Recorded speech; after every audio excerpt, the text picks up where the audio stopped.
Tonight, we're turning our attention toward one of the quietest struggles in modern psychology. What does it actually mean to carry a nervous system built for depth in a world that never quite knows when to let you rest? Science tells a different story than the one most sensitive people have been told about themselves. And that story begins right here, with you, exactly as you are. Welcome to Psychology for Sleep. Wherever you are right now, perhaps with the room already dark, that voice in your mind, still mid-sentence with someone from hours ago, allow yourself this particular kind of stillness. We'll move through 100 relaxing facts about why sensitive people replay conversations before sleep.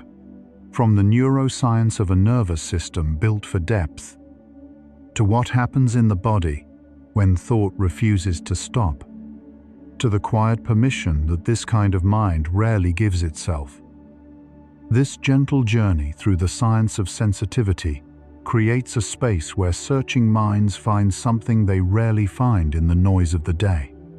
A soft subscribe or a quiet share helps another sensitive soul discover that their experience has a name, to a science, and a dignity.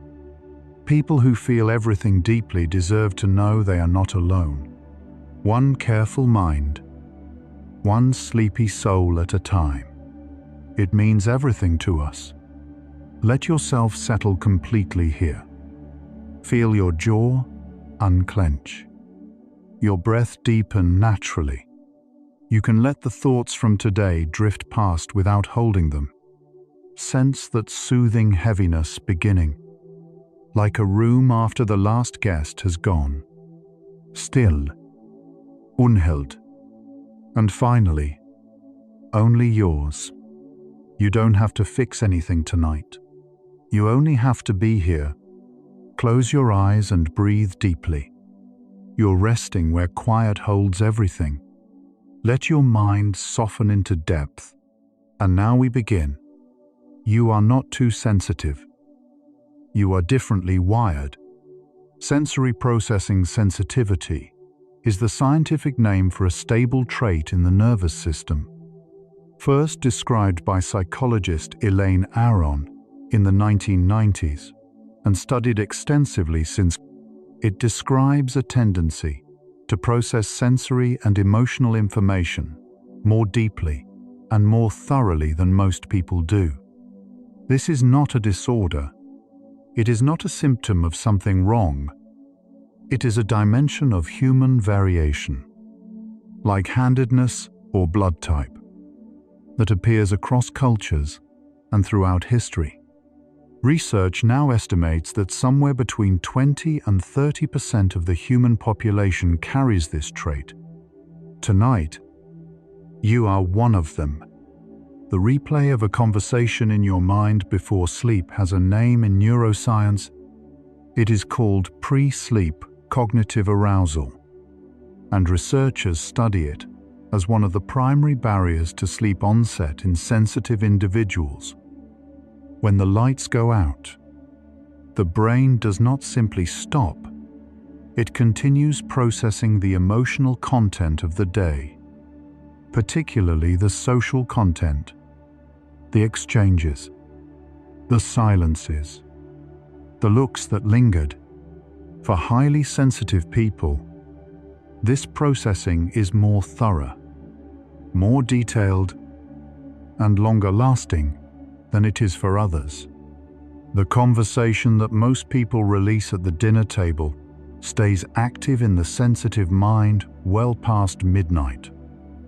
The trait of high sensitivity exists in more than 100 other species. Biologists have observed a similar pattern of careful observation, delayed response, and heightened social awareness in fish, birds, rodents, and primates. The pattern is consistent. In any population that faces complex social environments, A subset of individuals develops a strategy of deep processing rather than quick reaction. These individuals notice more, hesitate longer, and learn from subtleties that others miss. From an evolutionary standpoint, this strategy is not a flaw, it is a complement. Groups that contain both quick responders and deep processors tend to navigate uncertainty more successfully than groups composed entirely of one type. The highly sensitive brain is anatomically active in ways that make conversation replay nearly inevitable. Brain imaging studies have consistently shown that people with high sensory processing sensitivity demonstrate greater activation in regions associated with awareness, empathy, and social memory. The insula, a structure involved in integrating internal feelings with external events, shows heightened responses in sensitive individuals during social encounters. The precuneus, linked to self-referential memory and mental imagery, remains active longer after those encounters end. Together, these regions form a network that does not simply observe social interaction. It records it, weighs it, and holds it with care. The default mode network is the brain's internal processing system. It activates during rest, during daydreaming, and during any moment when the mind turns inward. In highly sensitive people, research has found that this network shows greater connectivity at rest, particularly between the hippocampus, which handles memory, and the precuneus, which handles self-reflection. This means that when a sensitive person lies down in the dark, their resting brain is more actively connected to the memories of the day than a less sensitive person's would be at the same moment. The quiet of the bedroom is not truly quiet for this nervous system. It is the moment the internal conversation begins again. Research suggests that the sensitive nervous system may register emotional and social signals more readily than others do. Some studies point to a lower threshold for activation in regions that flag significance and emotional weight, while other findings suggest the sensitive brain tends to engage higher processing areas first, regions associated with awareness, reflection, and careful action planning. Either way, less stimulation seems to be needed to produce a meaningful response. This is not a sign of fragility. It means the nervous system is attuned, noticing the slight hesitation in a voice, the barely perceptible change in someone's expression, the moment when an exchange shifted in a direction that was hard to name but impossible to ignore.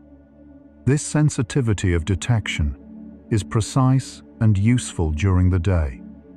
At night, it becomes the source of the replay. Highly sensitive people tend to notice more during conversations than others do, not in a deliberate, effortfful way, but automatically. The brain registers subtle cues, a micro-expression, a tonal shift, a pause that was slightly longer than expected.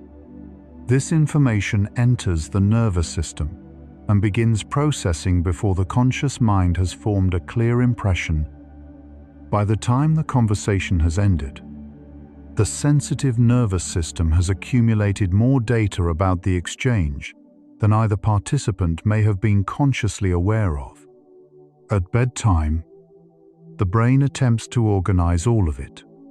The replay is not a sign of weakness. It is the natural output of a system that took deeply in. There is a meaningful difference between reflection and rumination, and the sensitive mind often crosses that line without noticing. Reflection is purposeful. It asks what can be learned from this exchange. It moves toward understanding and releases into rest. Rumination is repetitive. It circles the same moment again and again, replaying the words, reassigning their meaning, imagining different outcomes. Without moving toward resolution, researchers have found that rumination keeps emotional alarm regions of the brain active and suppresses the dorsolateral prefrontal cortex, the region responsible for flexible thinking and self-regulation.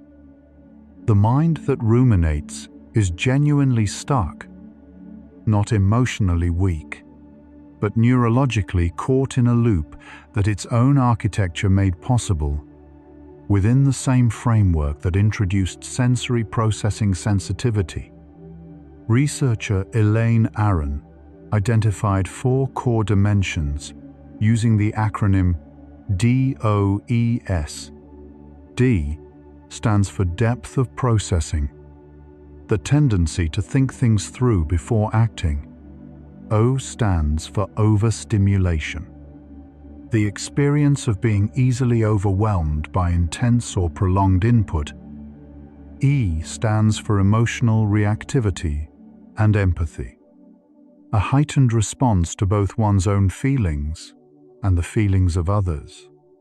S stands for sensitivity to subtleties, the ability to notice what others miss. Each of these dimensions plays a role in the bedtime replay. The depth of processing ensures the conversation is still being analyzed. The overstimulation means the nervous system is still activated.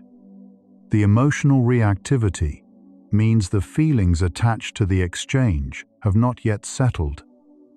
And the sensitivity to subtleties means there is always one more detail to reconsider. So already, we begin to see the shape of the answer to tonight's question. The reason sensitive people replay conversations before sleep is not a personal failure or a character flaw. It is the natural expression of a nervous system built for depth, encountering the one condition, darkness and stillness, that removes all other input and leaves it alone with the day it just processed. What you experience at night is not dysfunction. It is the cost of a particular kind of attention, and understanding that cost is the beginning of something quieter. The relationship between high sensitivity and sleep has been the subject of growing research attention in recent years. What has emerged consistently is that sensitive individuals tend to report both greater difficulty falling asleep and greater need for sleep once it finally comes. These two facts sit in tension with each other and reflect the core paradox of the trait. The system that processes most deeply is also the system that depletes most completely, and the path between depletion and rest is blocked by the very activity that caused the depletion. The ongoing processing of social and emotional experience, cortisol, the body's primary stress hormone, plays a central role in why bedtime replay becomes a physical problem, not just a mental one. When the nervous system remains activated by ruminative thought, the hypothalamic pituitary adrenal axis continues, signaling the release of cortisol into the bloodstream. Research has confirmed that this elevation is greatest in the evening and during the first half of the night, precisely the window when sleep onset needs to occur.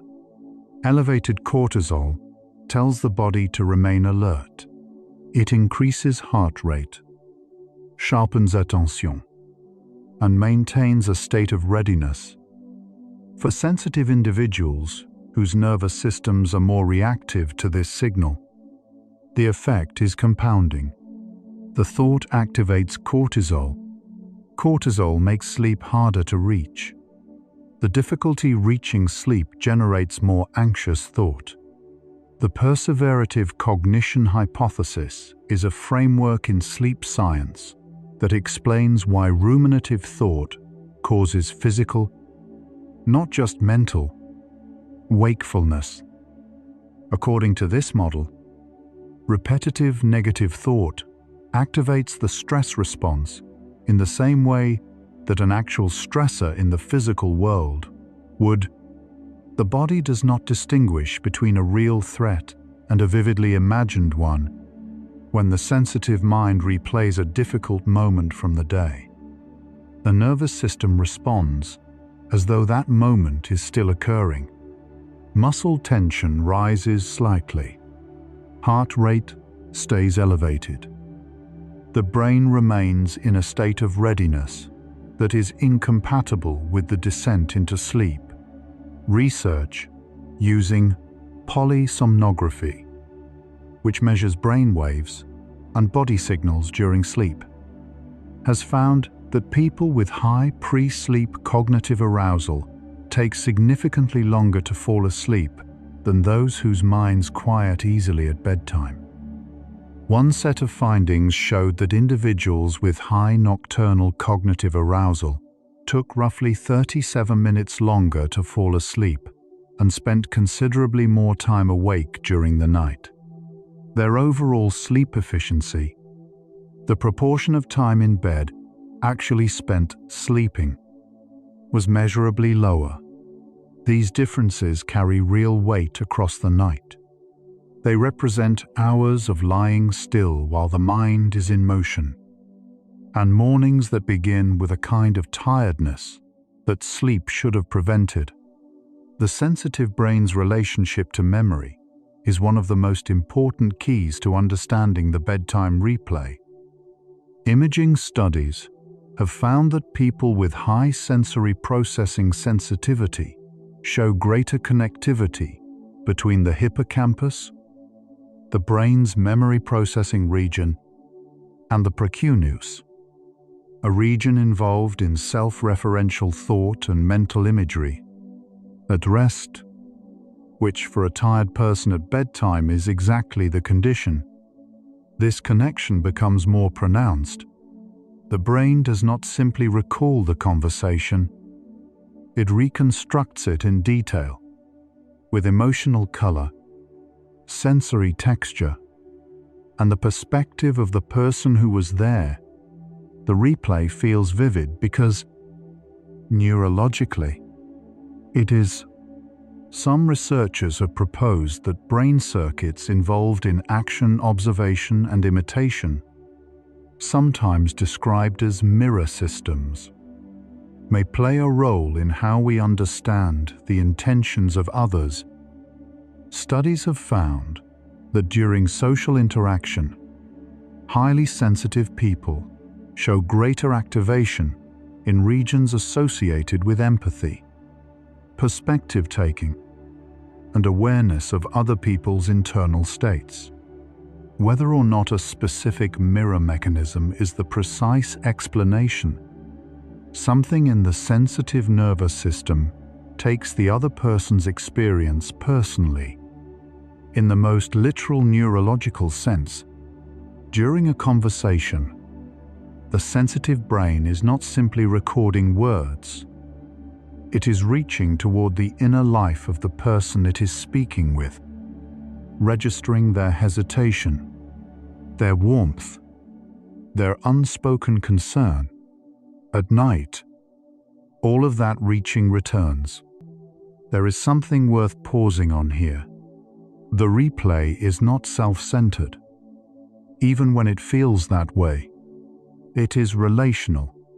The sensitive mind returns to a conversation not primarily to judge itself, although that judgment often arrives, but to understand what happened between two people. It wants to know if connection was maintained, if harm was caused, if the other person is all right. This is the emotional intelligence dimension of the trait, and it is the dimension that makes high sensitivity genuinely valuable in relationships, in caregiving, in any work that requires understanding human experience. The replay is the intelligence doing what it was built to do, in the only time it has left to do it. The role of sleep in emotional memory is significant. During sleep, particularly during the stages of rapid eye movement, the brain consolidates emotional experiences. It sorts what happened, assigns meaning, and integrates the day's social and emotional content into longer-term memory. For highly sensitive people, this process is especially active because there is more content to sort.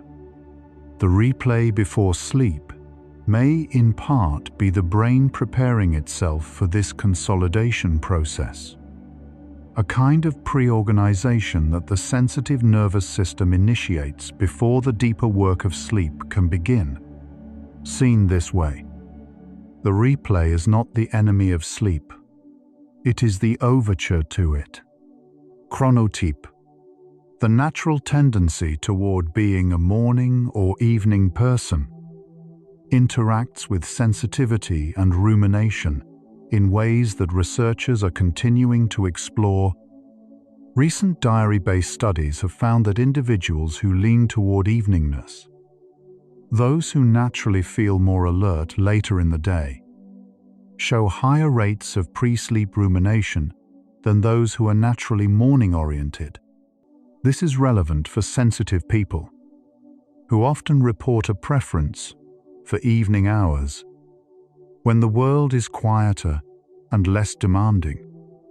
The very time of day that feels most comfortable for the sensitive nervous system is also the time when ruminative thought is most likely to deepen. The insula, a folded region deep in the brain, deserves particular attention in the neuroscience of high sensitivity. It is involved in interoception, the brain's awareness of what is happening inside the body, as well as in empathy, social awareness, and the integration of emotional information. Imaging studies have found that the insula is more active in highly sensitive individuals during social and emotional processing.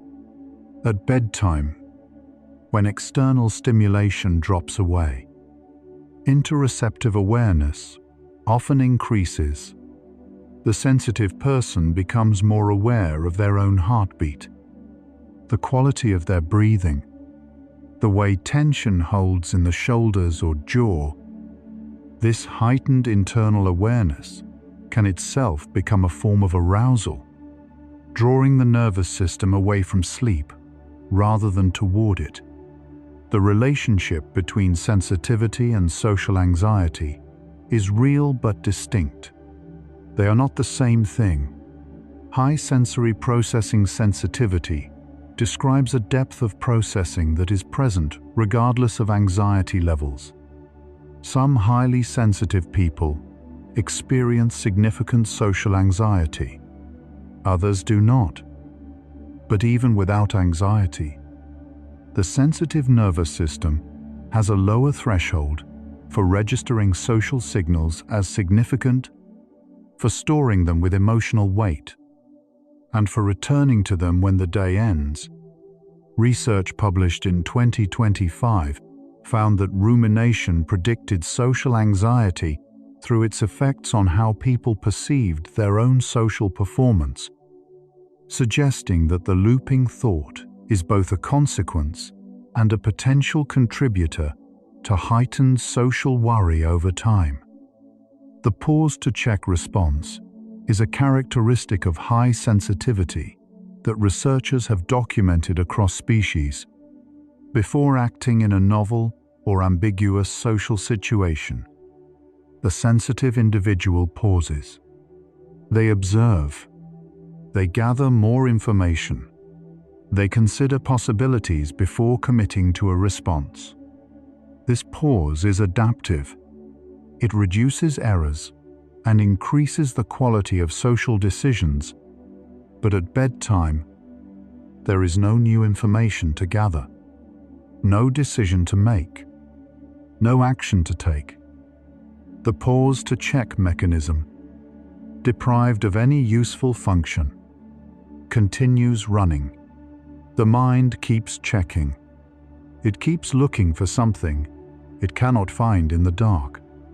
That restlessness has a biological architecture, and understanding that architecture is itself a kind of relief.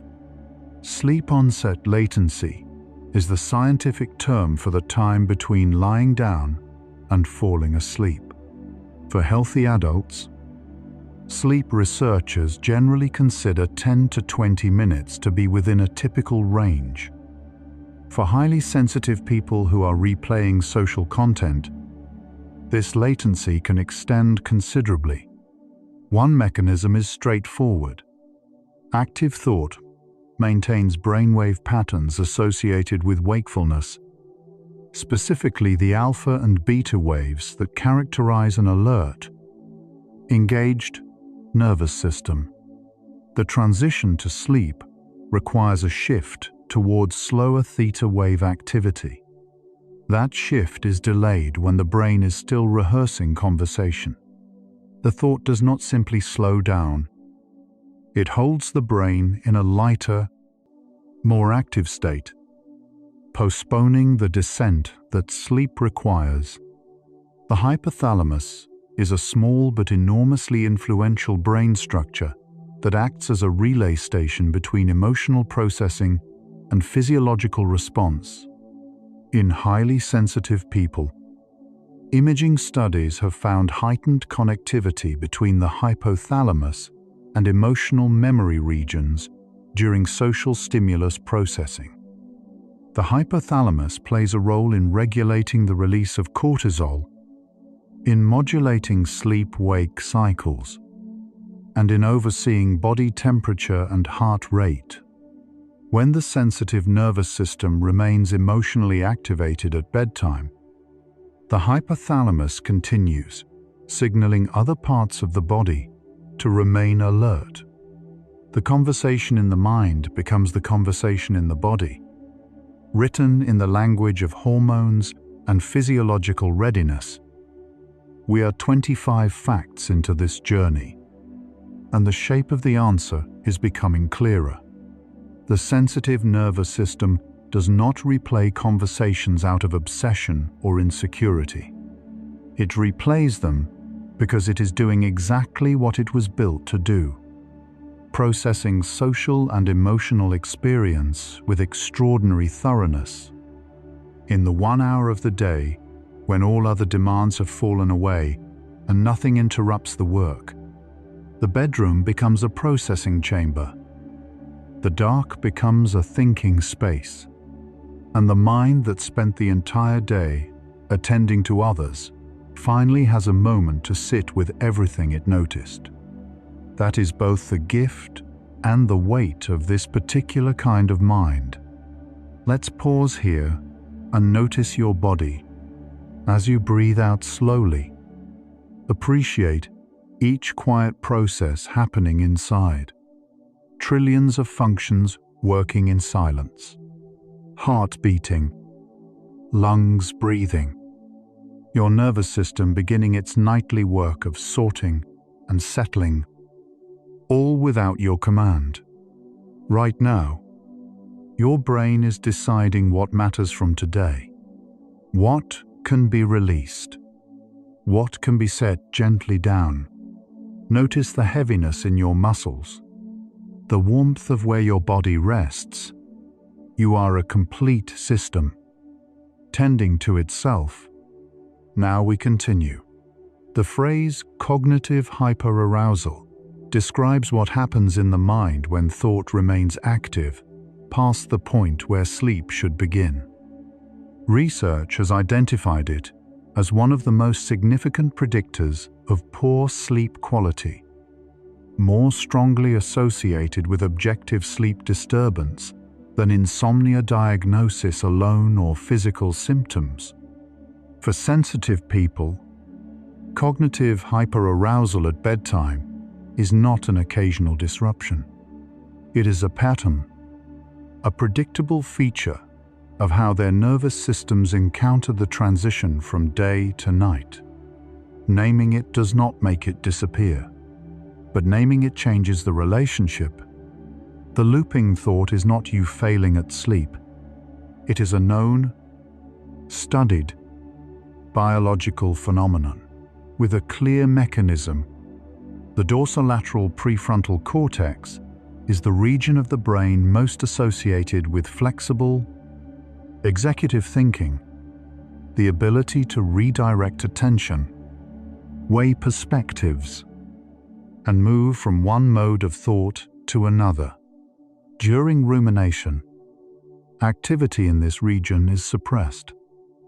Emotional processing regions remain active, but the moderating influence of the prefrontal cortex diminishes. This is why rumination feels so different from ordinary thinking. The thoughts do not evolve. They return to the same point again and again. The ability to redirect, to choose a different frame, to simply move on, is not merely an act of will in those moments. It requires conditions that rumination itself makes difficult to create. Emotional memory has a particular quality in highly sensitive people that makes the bedtime replay more vivid than it might be for others.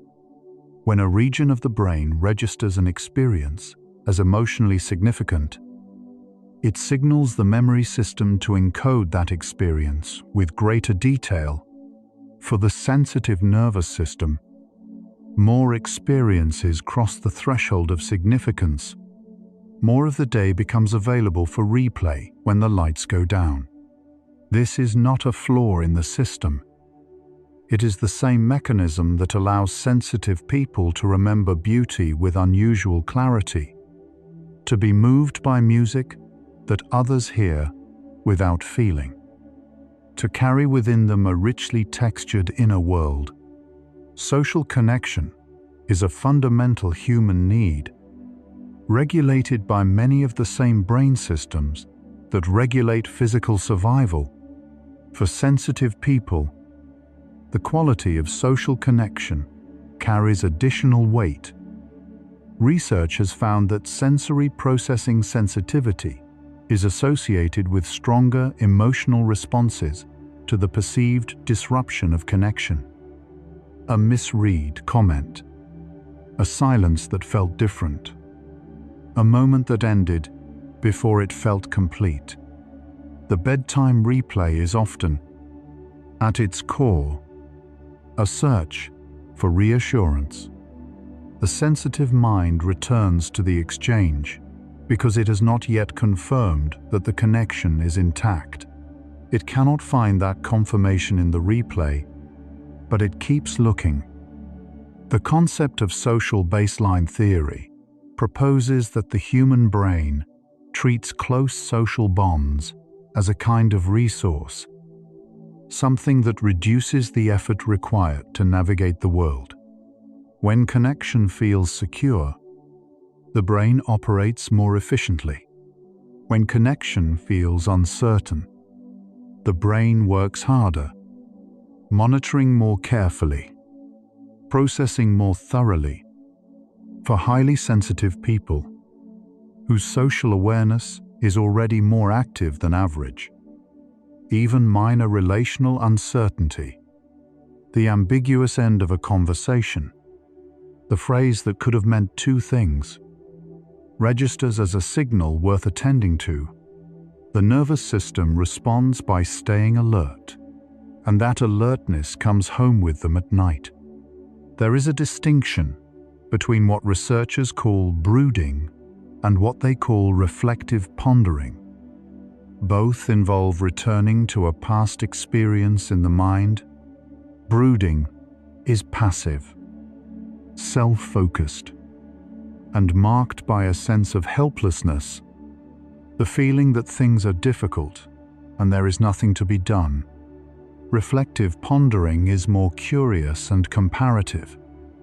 more interested in understanding than in judging. Studies have found that brooding is the dimension of rumination most strongly associated with depression and sleep disruption, while reflective pondering carries fewer long-term costs. For sensitive people, the replay often begins as reflective and slides toward brooding without a clear moment of transition. Noticing that slide, gently, is one of the few things that can interrupt the loop. The nervous system of a highly sensitive person has a lower sensory threshold, not because it is fragile, but because it is tuned more finely. Think of it as a more precise instrument, rather than a more delicate one, where a less sensitive nervous system requires a stronger signal to register a response. The sensitive system is already listening at a frequency that others cannot easily access. This precision is what makes sensitive people good at reading rooms, at sensing when something has shifted in a group, at noticing the thing that was not said. The same precision that serves connection during the day is the same precision that catches every inflection of the replayed conversation at night.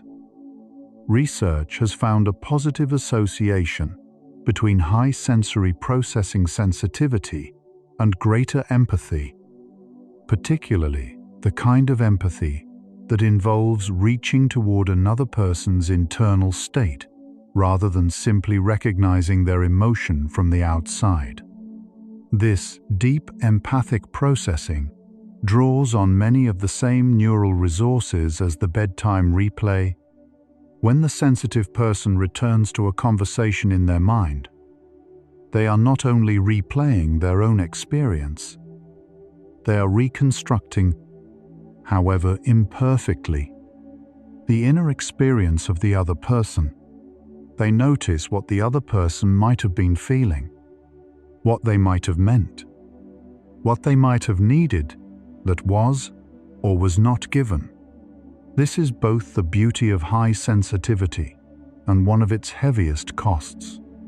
Self-compassion research has relevance for sensitive people that is worth sitting with.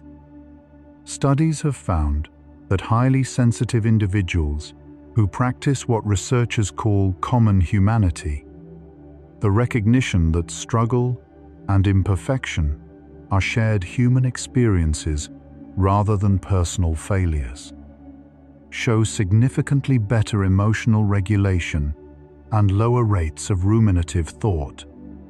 The sensitive mind that treats its own bedtime replay with the gentleness it would offer a close friend has a measurably different relationship with that replay than the mind that treats it as evidence of something wrong.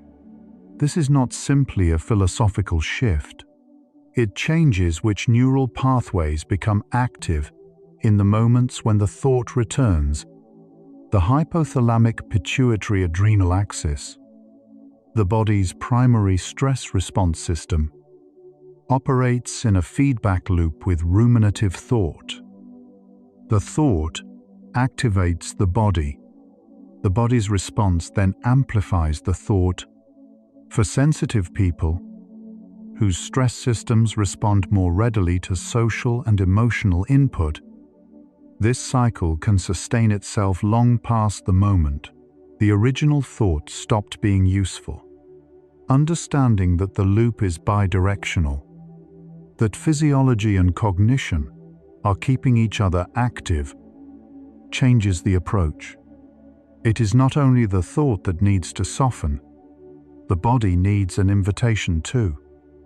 Sleep architecture is the term for the organization of sleep stages through the night. A typical night of sleep moves through cycles of light sleep, deep sleep, and rapid eye movement sleep, each cycle lasting roughly 90 minutes. The proportion of each stage shifts across the night, with more deep sleep in the early hours and more rapid eye movement sleep toward morning. For people who take a long time to fall asleep due to pre-sleep cognitive arousal, the first deep sleep cycle, which carries some of the most restorative functions, is delayed or shortened. Sensitive people who lie awake replaying conversations are not simply losing the early minutes of sleep. They may be reducing access to one of sleep's most physically restorative phases. The idea that rest requires a quiet mind is understandable but incomplete. The brain is never truly inactive during sleep. What changes is not activity, but direction. During deep sleep, the brain clears metabolic waste, consolidates memories, and performs cellular repair. During rapid eye movement sleep, it processes emotional content, integrating the day's experiences into existing understanding. The sensitive mind that is replaying conversations at midnight is doing some of the same processing that sleep would eventually do, but without the physiological conditions that make that processing restorative. The mind is doing sleep's work while refusing sleep's gift. That is the central tension. Physical sensation can interrupt the cognitive loop in ways that effortful thought cannot. Researchers have found that grounding attention in the body, directing awareness to weight, temperature, breath, the specific quality of what is being touched, activates areas of the brain associated with present moment awareness and reduces activity in the networks associated with past focused thought. For sensitive people, whose awareness of internal sensation is already heightened, this pathway is particularly available. The body is already speaking. The invitation is to listen to it instead of the replay. The relationship between sensitivity and perfectionism is not universal, but it is common. Many highly sensitive people hold unusually high standards for their own social presence, not from vanity, but from genuine care about the quality of their connections.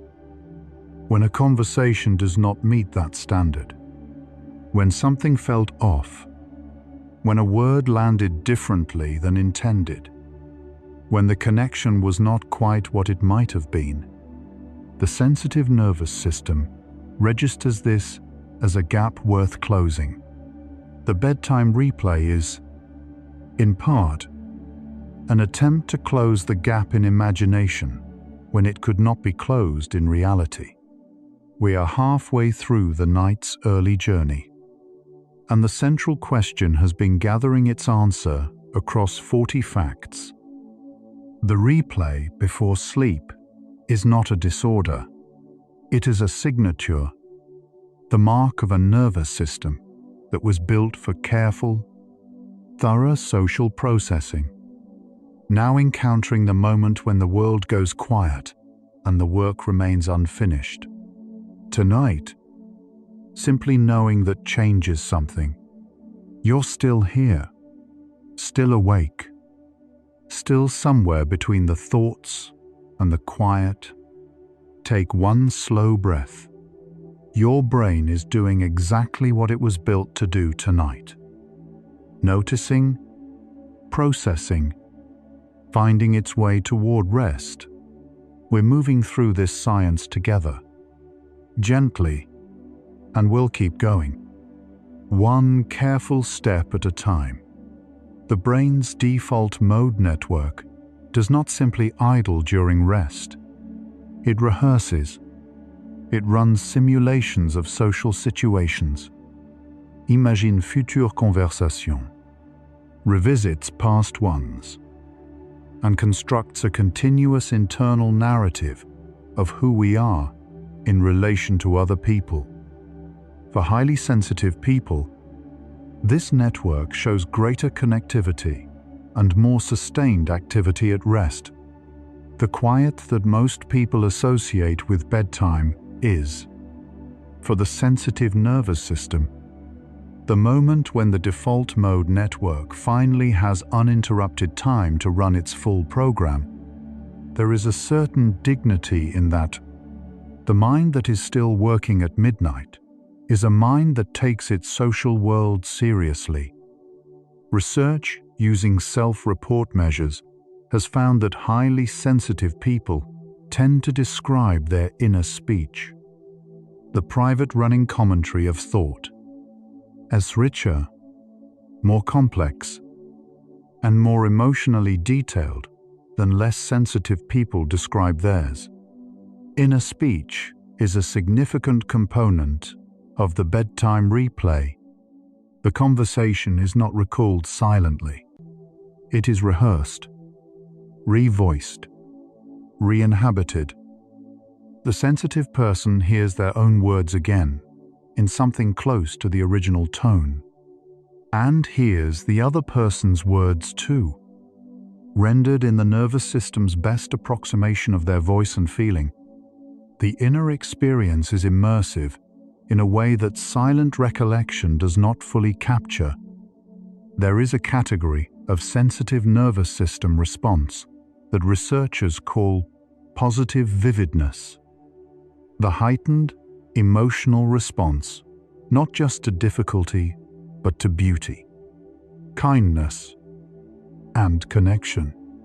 Highly sensitive people tend to experience moments of genuine warmth and resonance in conversation with a depth that others may not feel with the same intensity.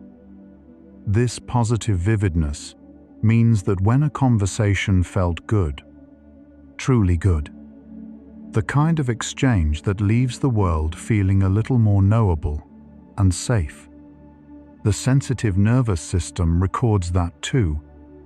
With the same care, it applies to difficulty. Sometimes what replays before sleep is not a painful memory. It is a wonderful one that the mind does not want to release. One of the most counterproductive things a person can do when the replay begins at bedtime is to try to stop it. Thought suppression, the deliberate attempt not to think about something, is one of the most well-studied phenomena in cognitive psychology, and the research is consistent. The effort to suppress a thought tends to make that thought more present, not less.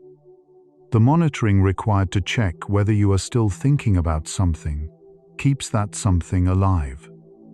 For sensitive people with already active internal monitoring systems, thought suppression at bedtime can amplify rather than quiet the replay, allowing the thought to exist without following it into full elaboration tends to dissolve it more gently than resisting it.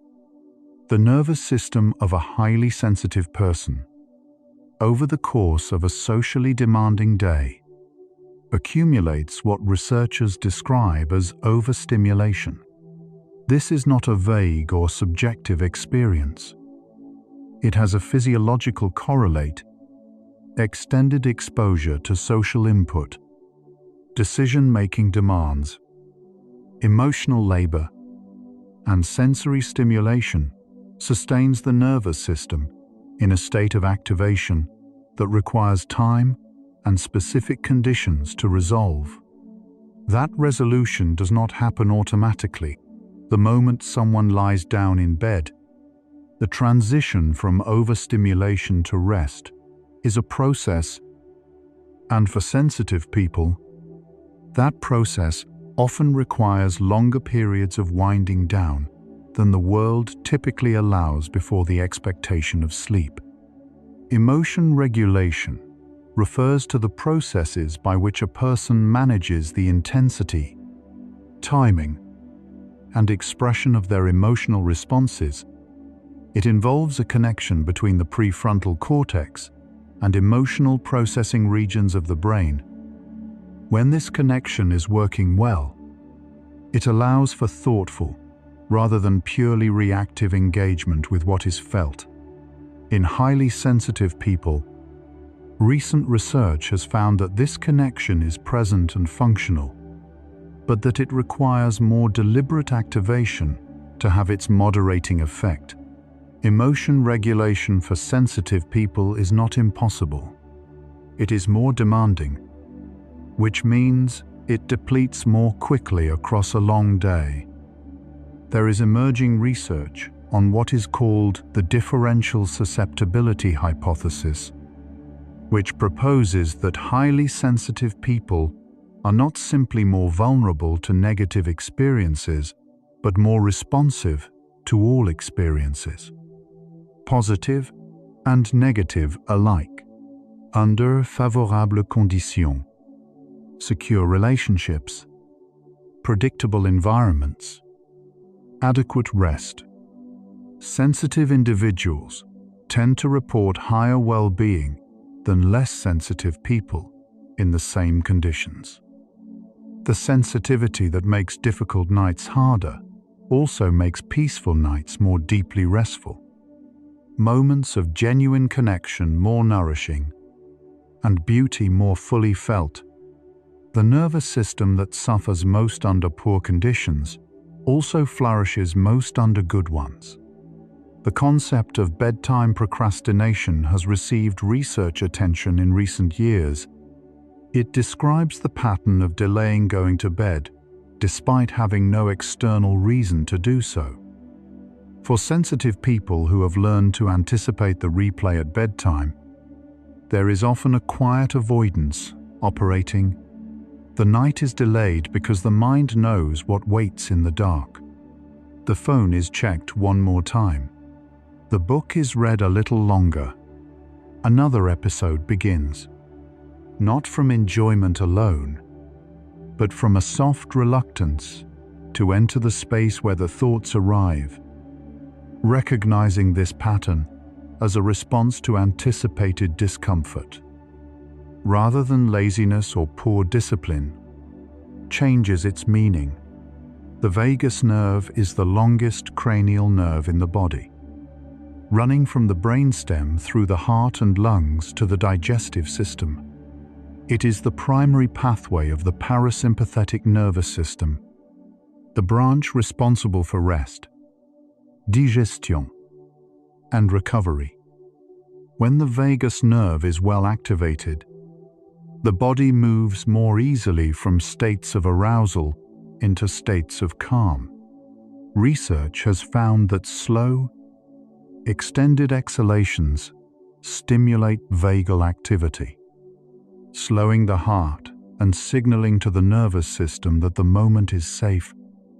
For sensitive people whose nervous systems remain activated by pre-sleep thought, even a few minutes of extended, deliberate breathing, an inhale of 4 counts, an exhale of 6 or 8, can begin to shift the body towards something closer to rest. Halfway through this night's 100 facts, the question is answering itself. Sensitive people replay conversations before sleep because their nervous systems are designed for depth, and depth does not know when to stop. The same precision that made today's conversations rich with meaning is the precision that brings those conversations back at midnight. The same empathy that made you genuinely present with another person is the empathy that will not let the exchange close until it feels complete. This is not a problem to be cured.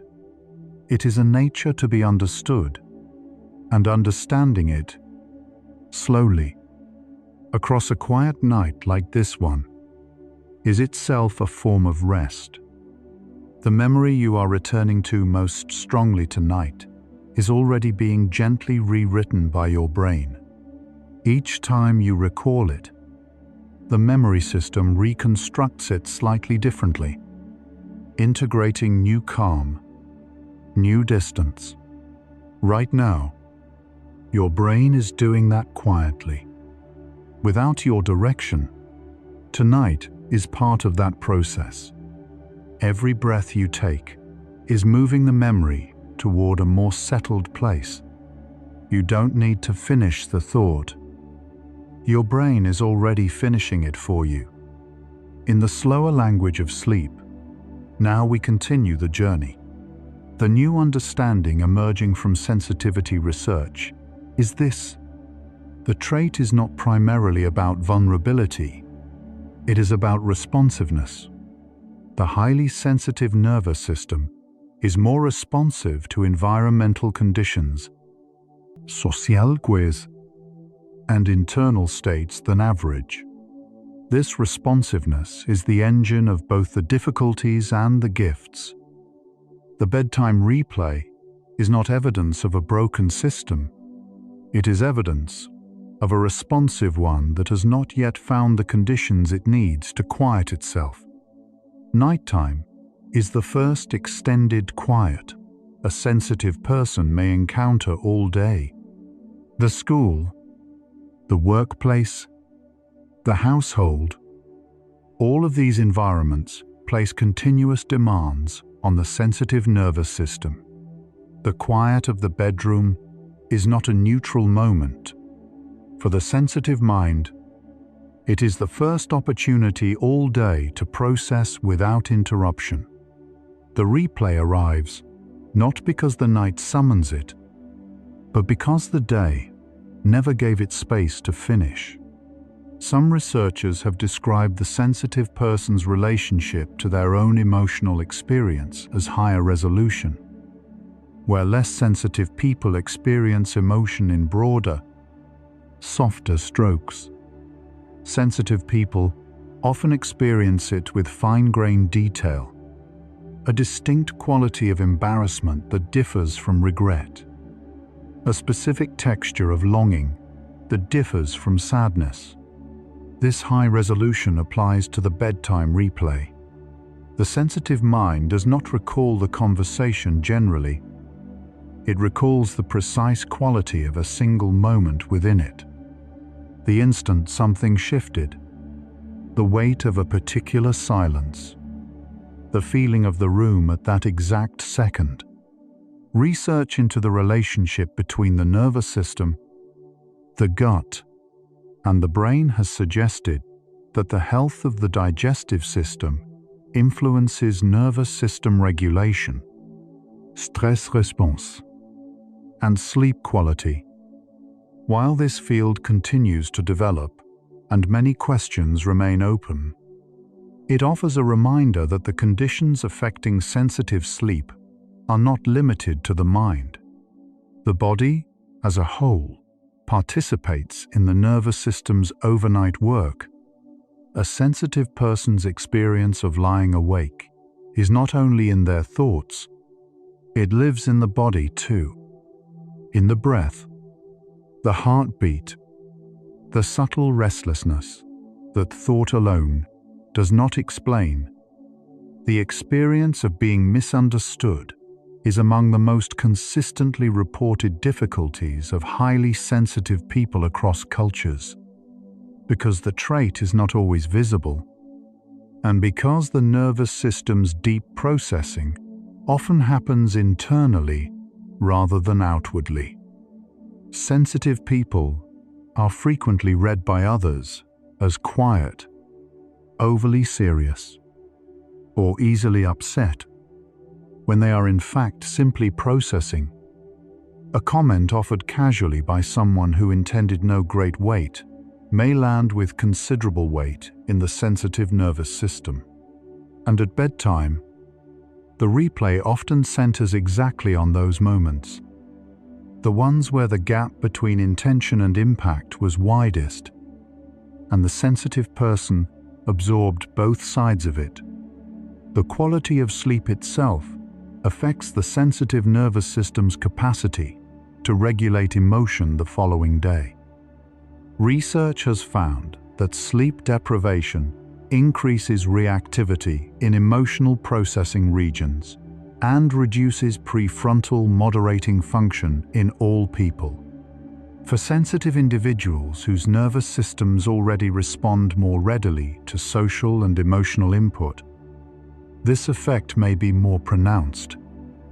A night spent in long pre-sleep replay, delaying restorative sleep, can produce a following day in which the nervous system is more reactive, more easily overwhelmed, are more likely to generate another difficult exchange worth replaying the next night.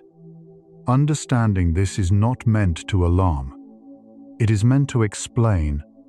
One of the more considered findings in sensitivity research concerns the role of childhood environment.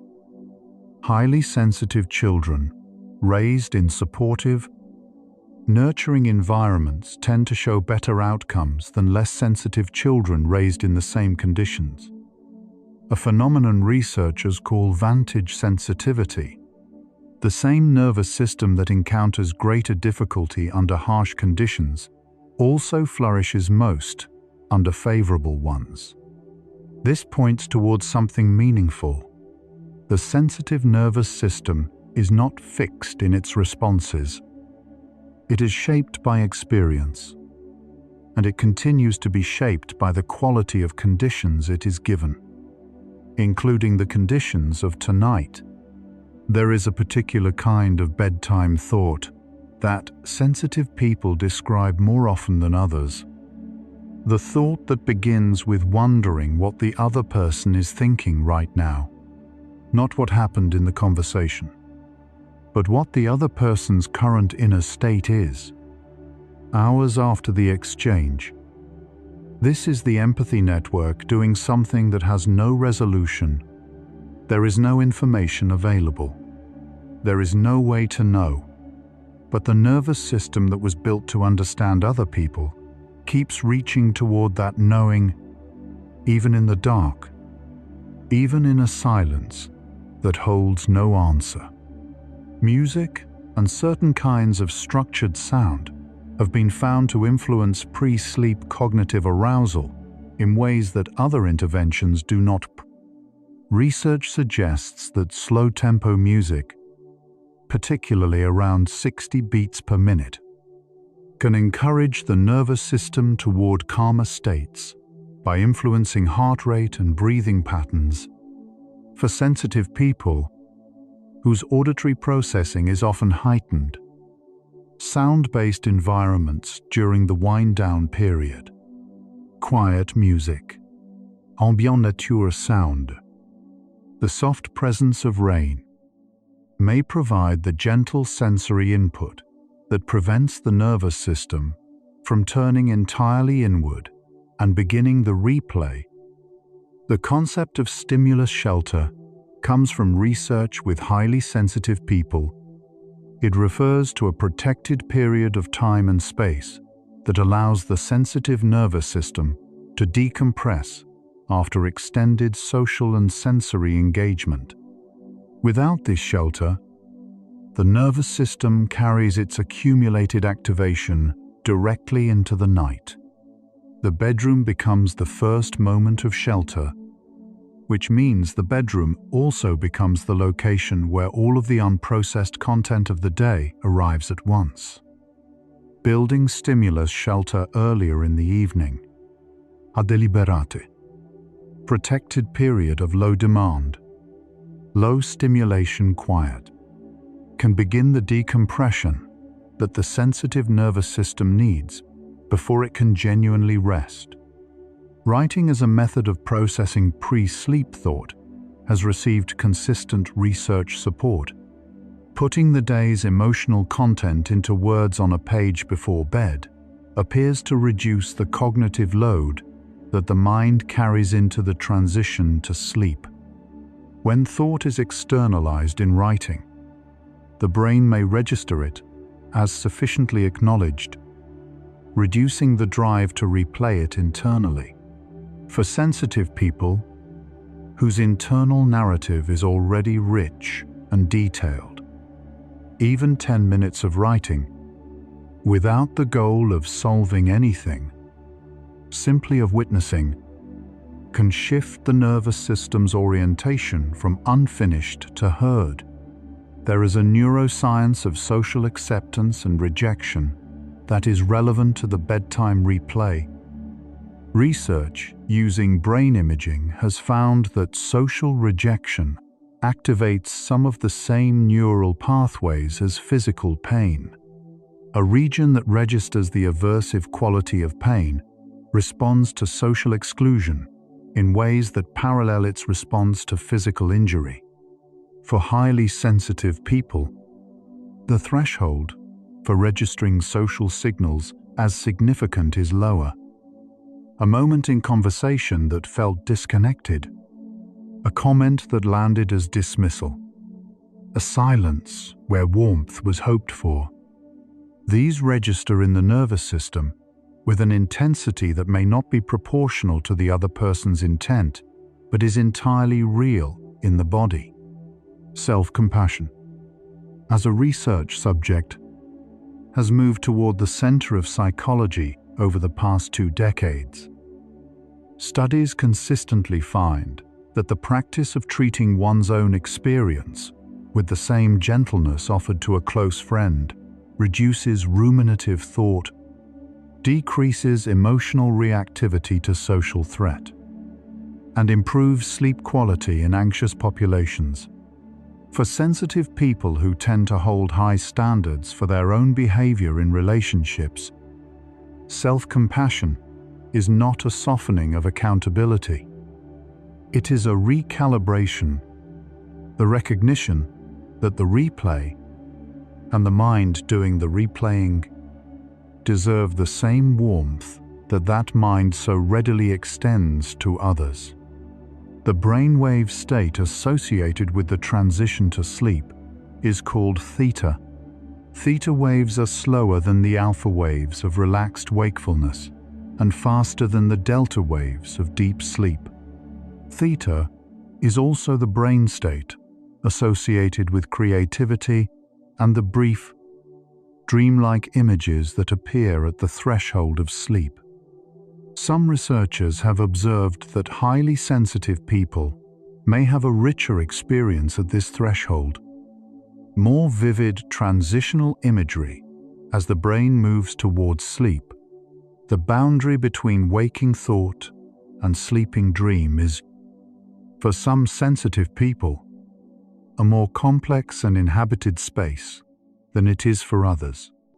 The new understanding settling into place across this journey is this: the sensitive nervous system does not replay conversations because it is fragile. It replays them because it was built for connection. And connection is serious work. The replay is the nervous system's way of honoring that work, of completing it, as best it can, in the only space left available. The bedroom after midnight is not where the problem lives. It is where the process arrives, carrying everything the day was too full to hold. Researchers studying environmental sensitivity have found that the trait responds particularly well to what they call person-environment fit. When the conditions around a sensitive person, the relationships, the work environment, the quality of downtime, the availability of genuine rest, align with the nervous system's needs, sensitive people tend to report high levels of flourishing. The difficulty comes not from the trait itself, but from the mismatch between a highly responsive system and conditions that were not designed with that responsiveness in mind. Understanding this shifts the question from what is wrong with me to what does my nervous system actually need. Melatonin is a hormone produced by the pineal gland in response to darkness. It signals to the body that night has arrived and that the biological preparations for sleep should begin. Cortisol and melatonin exist in an inverse relationship across the day. Cortisol naturally peaks in the morning, and melatonin rises in the evening. When ruminative thought sustains cortisol elevation into the night, it delays the hormonal conditions that allow melatonin to do its work fully. The sensitive nervous system, activated by pre-sleep replay, is not simply thinking too much. It is, at a biochemical level, holding the night at a distance. Nature exposure has been found in several studies to reduce ruminative thought in ways that other environments do not accomplish. Research found that participants who walked for 90 minutes in a natural setting showed reduced activity in a region of the brain associated with self-focused ruminative thought, compared to those who walked in an urban environment for the same duration. For sensitive people, whose responsiveness to environment is heightened, this effect may be more pronounced. Time in nature during the day may be one of the most accessible ways to arrive at night with a quieter mind. The prefrontal cortex, responsible for redirecting thought and regulating emotional responses, is disproportionately affected by sleep deprivation, even moderate sleep restriction, the kind produced by extended pre-sleep replay across several nights, reduces prefrontal function in ways that are measurable. This creates a gentle difficulty for sensitive people. The very capacity that would allow them to step back from the replay, to observe it with some distance, to choose a different direction for their attention, is the capacity most affected by the poor sleep that the replay itself produces. Rest is not only a reward for managing the mind well, it is the condition that makes managing it possible. Body scanning, the practice of moving deliberate attention slowly through different regions of the body, noticing sensation without judgment, has been studied as an intervention for pre-sleep cognitive arousal. The mind cannot simultaneously maintain a detailed social replay and a detailed body awareness. Moving attention to the specific quality of sensation in the feet, then the calves, then the thighs, is not a distraction from the thought. It is a redirection of the same thoroughness that produced the replay toward a present moment experience that has no social weight and no unfinished work. There is a concept in sensitivity research sometimes called the orchid dandelion idea, a way of describing differential susceptibility. It proposes that most people are like dandelions, robust and adaptable, capable of growing in nearly any condition. Highly sensitive people are more like orchids. They require specific conditions to flourish, but under those conditions, they bloom more fully. The metaphor is imperfect, as all metaphors are, but it captures something true. The sensitive person lying awake tonight is not a failed dandelion. They are a nervous system in conditions not quite calibrated to its needs, doing what it knows how to do until something gentler arrives.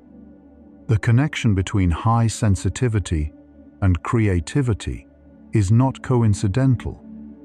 The same depth of processing that generates the bedtime replay also generates unusual insight, the ability to make connections across disparate domains, and the kind of sustained attention that complex creative work requires. Studies have found positive associations between sensory processing sensitivity and openness to experience, a quality linked to curiosity, aesthetic response, and creative engagement. The mind that replays a conversation at midnight is a mind that notices everything. That noticing, directed by day toward the right kind of work, is often extraordinary.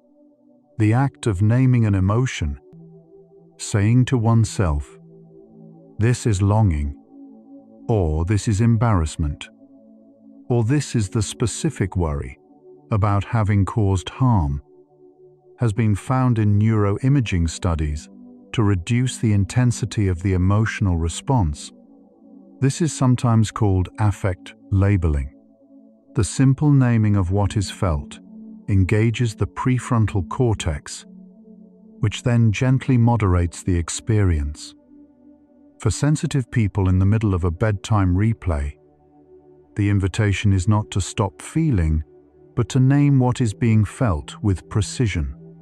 This precision, which the sensitive nervous system already possesses in unusual measure, becomes its own form of regulation. The concept of meaningful rest is different from simply being still.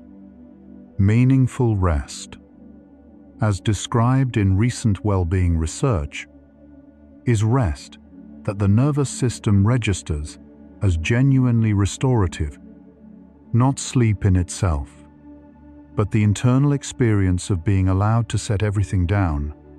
For highly sensitive people, this kind of rest requires not only physical stillness, but a quality of psychological permission. Permission to leave the conversation incomplete. Permission to not have resolved what could not be resolved. Permission to have been imperfect in an exchange and to remain, nonetheless, entirely worthy of peace. That permission cannot come from outside. It has to be given from within. The question tonight has been answered in its intellectual form.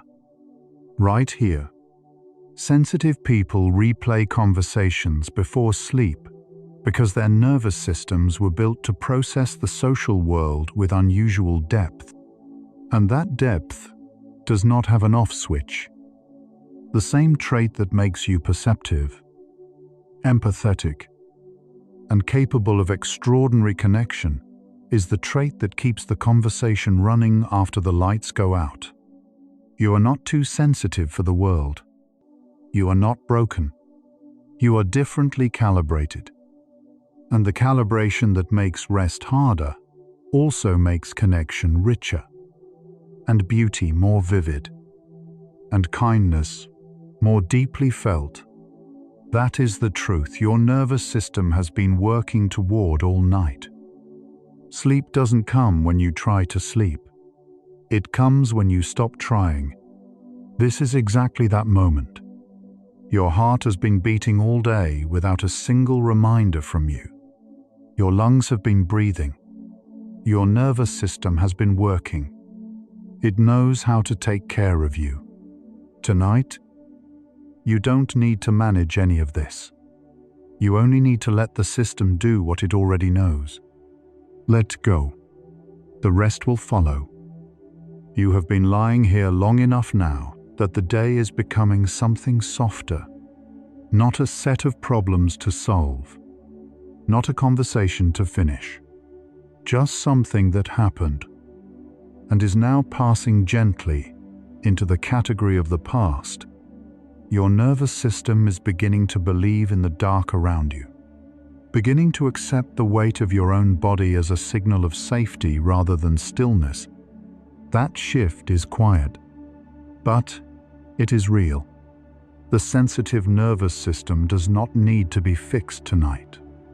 It needs to be allowed. Every thought that arrives and is not fought, but simply noticed, that is practice. Not the practice of becoming less sensitive, the practice of carrying sensitivity with a little more ease, one breath at a time, one quiet moment at a time. That ease becomes possible. Rest is not the absence of thought. It is the loosening of thought's grip. The replay can exist at the edge of awareness without being followed into its full elaboration. You can let it be there without giving it the center of the room. You have given it enough room today. Tonight, the room belongs to quiet. There is a quality of mind that researchers call metacognitive awareness, the ability to observe one's own thinking without becoming entirely identified with it. When this capacity is available, even gently, it allows the sensitive person to notice the replay without being consumed by it. The thought arrives. You see the thought, and you are also something other than the thought. That distance, even a small one, is the beginning of rest. The body knows things the mind hasn't finished, deciding when exhaustion is present, even beneath the hum of thought. The body is already leaning towards sleep. The thoughts are the last guests in a room where the lights are dimming. They will leave, eventually, not because you made them, but because the night has its own quiet gravity, and everything eventually yields to it. In the science of sensitivity, one of the most repeated findings is this: the trait is a strength under conditions where depth is valued. In relationships, in creative work, in any context where noticing matters, the sensitive person brings something rare. Tonight, the noticing has found its rest. There is nothing left to observe that requires action. There is only the dark, and the body, and the breath. The conversations that replay before sleep are often the ones where you gave the most, where you were fully present, fully attentive, fully open. The replay is sometimes the mind's way of sitting with the afterglow, of having genuinely connected with another person. Not all replays carry worry. Some carry tenderness. Some are the mind's quiet way of saying, "That mattered. That was real. Your nervous system is quieter than it was an hour ago. The cortisol that kept it alert is slowly declining. The melatonin that signals night is gently rising. The body is doing its part, as it always does, as it has always known how to do. The mind is finding its way to meet it." The version of tonight's conversation that replayed in your mind was the one your nervous system created from the information it had. It was a reconstruction, not a recording. The other person exists separately, in their own quiet, with their own version of the day. Both versions are incomplete. Both are honest. Neither requires resolution tonight. The night holds them both, gently, without needing to choose. You are allowed to have been imperfect in today's exchange. You are allowed to have said something that didn't land exactly as intended. You are allowed to have been tired, or guarded, or less present than you wish to be. The sensitivity that makes you revisit those moments is the same sensitivity that makes you someone worth speaking to in the first place. Both things are true. Both things can rest now. Sleep is not a reward for having resolved everything. Sleep is the condition under which resolution becomes possible. The brain that rests tonight will be clearer in the morning, more patient, more able to find the words or to let go of the need for them. Rest is not the end of caring. It is what allows caring to continue. The quiet around you now is a different kind of quiet than it was when you first lay down. It is a quieter quiet. Your breathing has changed. The weight of your body has settled more completely into wherever you are resting. These are signs, small, gentle signs that your nervous system is finding its way home. Highly sensitive people often describe their best rest as something that arrives only when they have fully stopped trying to manage the night. When the need to process has been, for the moment, released. When the replay has been allowed to run its last loop without resistance. That release is not a decision made by the mind. It is something the mind discovers when it finds itself finally, gently, too tired to keep holding on, the science of sleep and sensitivity arrives at a tender place. The same nervous system that made today so full, so alive with texture and feeling and noticing, is the one that brought you here, tired, ready, reaching towards something simpler than thought. The question we arrived with tonight: what it means to carry a nervous system built for depth in a world that never quite knows when to let you rest, has found its answer not in a cure, but in a recognition. You are not failing at sleep. You are completing the work of being someone who pays attention. And now, gently, you can stop. The word sensitivity shares its roots with the Latin word sentire. To feel, to perceive, to sense. To be sensitive is to be, at a fundamental level, alive to the world in a particular way. The replay before sleep is the last bright proof of that aliveness. Before the night takes it gently and holds it until morning. What it means to carry this nervous system is this: you feel things fully. And then, when the night is ready and the body consents, you rest fully too. Somewhere between this breath and the next, the thoughts are loosening, not disappearing entirely, just becoming softer, less urgent, more like shapes than words. The edges of the conversation are blurring. The people in it are growing quieter. The room is becoming the only thing. The conversation will still be there tomorrow if it needs to be visited. The person will still exist. The relationship will still hold or shift in ways that tonight cannot determine.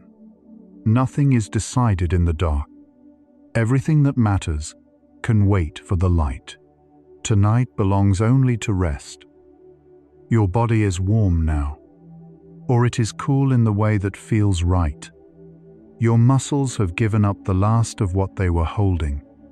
Your jaw, your shoulders, the backs of your hands, each part of you, releasing, each part of you, returning to its simplest state. A sensitive nervous system, once it truly lets go, does not rest lightly. It rests deeply.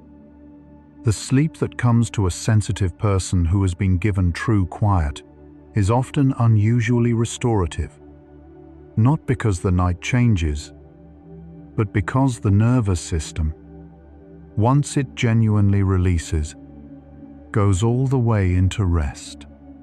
That is what is waiting for you now, just ahead, just past the last thought. The replay ends not when everything is resolved, but when the mind finally accepts that it has done what it could, with the information it had, in the moments that existed. That acceptance is not defeat. It is wisdom. It is the mind recognizing that some conversations complete themselves in the living, not in the remembering. You were present today. You were attentive. You were, in the particular way that your nervous system allows, fully there. That is enough. That was always enough.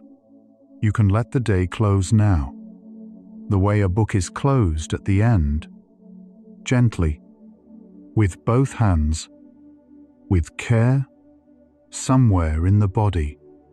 Sleep is already beginning. Not in the mind, where the last few thoughts are still settling, like leaves after a window has been quietly closed, but in the body, in the slow rhythm of the breath, in the heaviness of the limbs.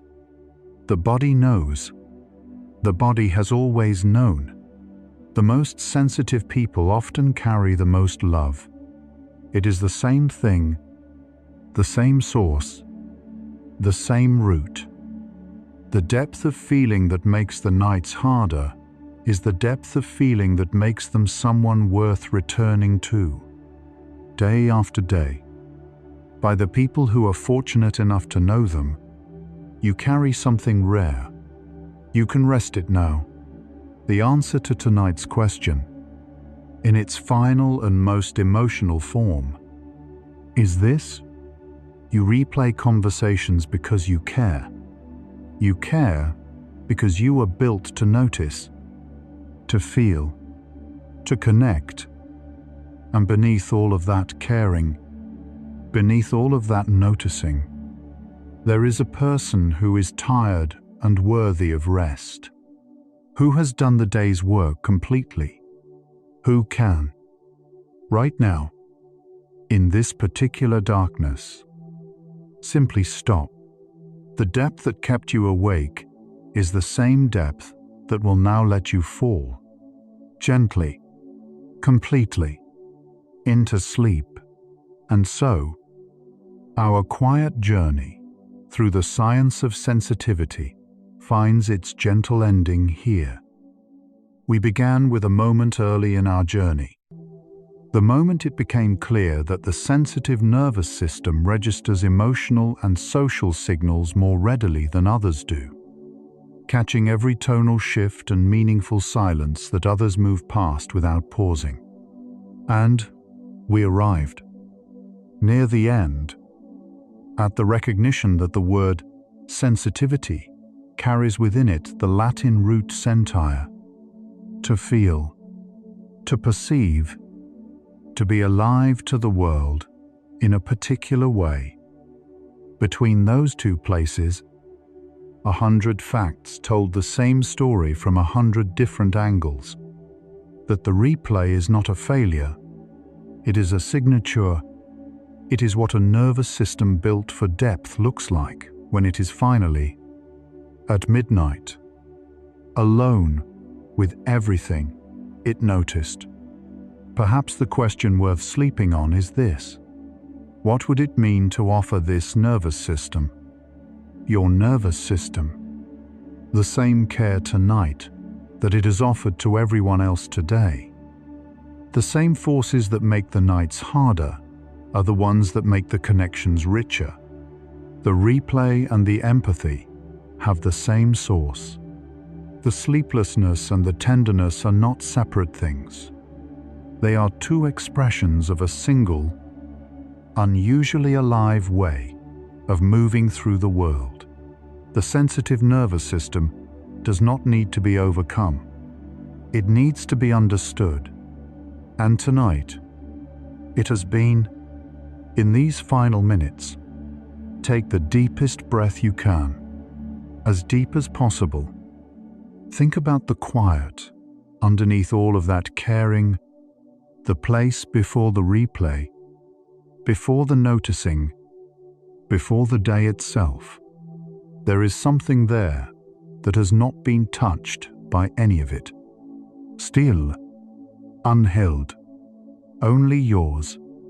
Let your entire being dissolve into the soft dark of a room that is finally, completely quiet, where thought becomes image, where image becomes rest, where the boundary between the person who was talking and the person who is sleeping has softened until it cannot be found.